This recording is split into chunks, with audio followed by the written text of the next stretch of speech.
Hi, everyone, and welcome to another episode of Dialogues from the President's Corner featuring Dr. Czarda, President of Greensboro College, as well as our special guest today, Jenna Avent, Director of Academic Administration. So, how are you guys doing today? Doing well, trying to stay dry. Yeah, Doing well, near the end of the semester. Things are 60 miles an hour every day. it feels like it. It feels. Amen. So, like, it's the end of the semester. I mean, exam periods are about to start, and with that, Baccalaureate and Commencement are coming up, and that's why we wanted to speak with Jenna today as one of the main orchestrators of that event. So, can you both tell me about your first commencement weekend when you were at Greensboro College? Yeah, Matthew, kind of unusual the way I got into the first year because of the circumstances at the time. I started my job April 26, 2010, which meant I had about 2 weeks to get ready for my first baccalaureate and commencement weekend. I was very pleased with how well organized the college had done it for years and many of the special touches, which we'll talk about today. But that was my first. I literally had 2 weeks to get ready. Mine was in 2014. I had a much smaller role in the weekend than I do now. I had only been at the college for a couple of months. Um, and I don't remember anything standing out. I was able to watch and enjoy and celebrate. I had much fewer responsibilities where I was at work that weekend. So, Jenna, can you talk about from back in 2014 to where you are now, like how you first got involved and how the responsibilities have changed and grown? Yeah, they've kind of evolved over time.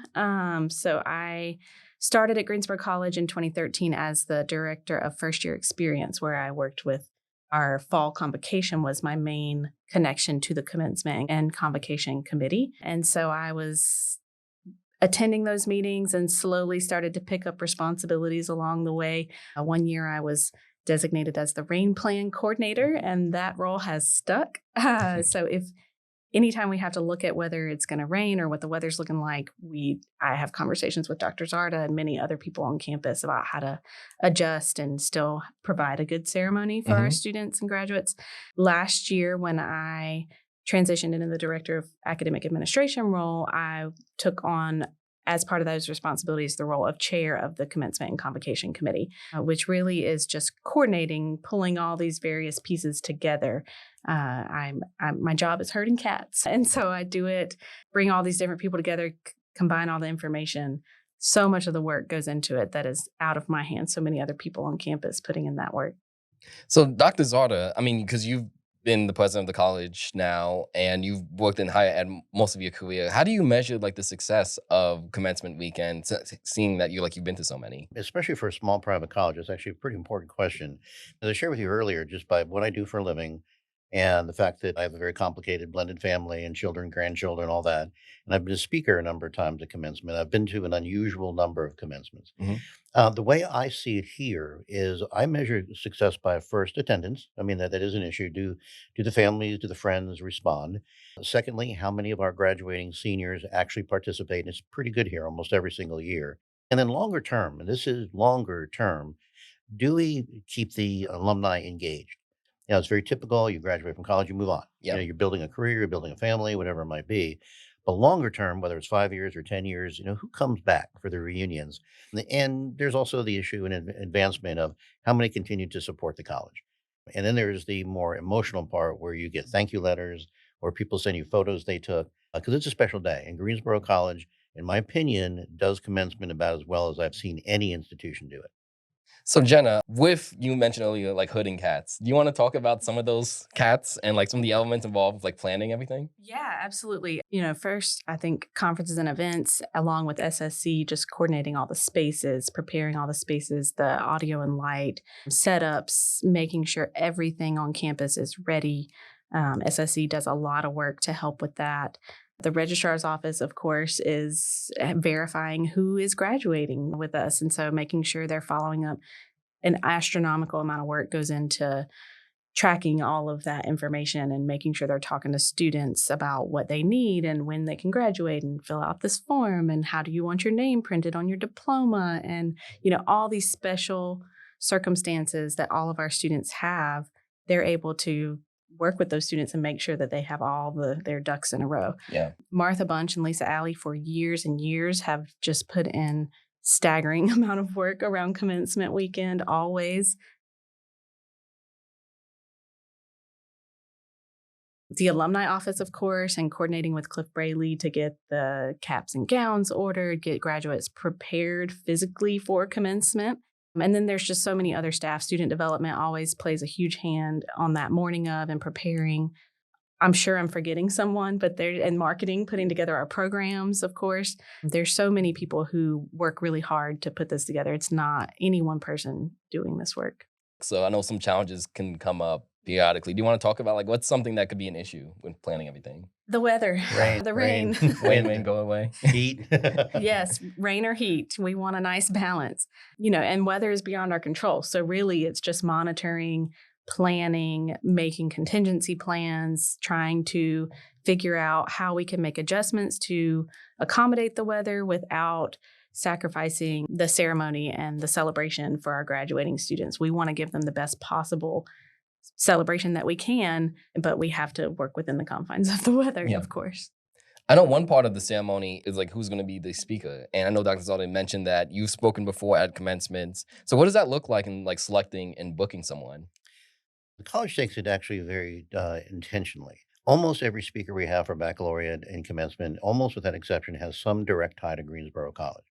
We are not an institution that pays a hefty fee to get a celebrity here that doesn't know anything about us, will never come back again. We don't do that. So every speaker is very carefully chosen because they have a relationship to the college and understand what we're about. We have a committee that kind of advises me in terms of what we should be looking for both baccalaureate cap and gown and for commencement.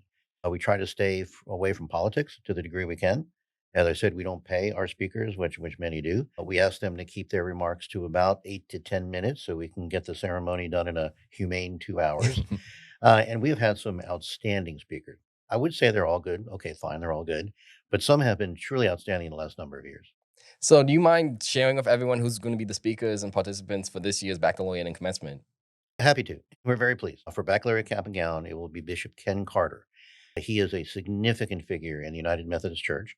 By the way, the Methodist Church has been recently organized. He has more than one district, but he is the bishop for the Western North Carolina district. And long ago, he taught at Greensboro College, which is a very direct tie to Greensboro College. We will get, obviously, our families, our faculty and staff, our graduating seniors' friends.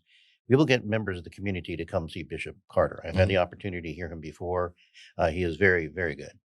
For our commencement speaker, it is an alum of the college, class of 1978, who is a member of the Board of Trustees. I was just on a Zoom meeting with him this morning. He is Reverend Fred Davey, and he has spent a lifetime of service to higher education and has been extraordinarily active politically in New York, not as an elected official. For example, when I called him, when the board asked him to serve on the Board of Trustees, he made an incredible statement about he'll do anything for Greensboro College because it changed his life. But he said he had one commitment he had to finish before he actually took on us. He was the chairman of the CCRB, which is the Citizen Complaint Review Board for the NYPD. That's the level to which he operates. So like my final question for today, since you both have been to help orchestrate and participate in Greensboro College commencement weekends, what's a favorite memory that you have off the top of your head? You want me to go first? Sure. Okay. In the earlier years, one of my favorite things that I would do on commencement morning was spend time with the graduates. And I would walk through all the graduates, help them figure out how to put their hoods on. They always end up choking them. They ride up.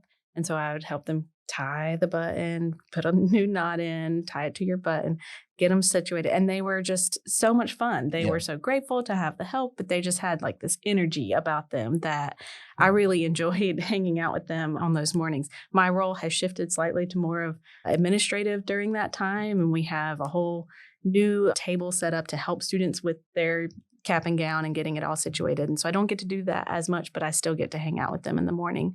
Some of my favorite memories, of course, watching all the students I've ever worked with walk across stage is so gratifying. Yeah. I've had 2 students who worked for me multiple years as Pride leaders with the Paul's Orientation Program who were nominated to be the commencement speaker, the student commencement speaker during their graduation years. And so just seeing them be honored in that way and achieve that goal is just really rewarding. I would say that first, leading up to commencement, we are still the kind of institution where I hand sign every diploma. And I have a chance, a couple weeks before commencement to see who's graduating. There are times when I take the next one, it's like wow, They did it. They did it. I'd also say that we have certain traditions which are really emotional. Usually we have the faculty and the students process in, led by either a pipe and drum corps or more recently a bagpiper. Mhm. And that gets people. I mean, it really does. It's a very emotional moment. However, it's a special moment. If I didn't say commencement of 2019 when my granddaughter Michelle graduated, I'd be in trouble. That must have been a beautiful ceremony. It was.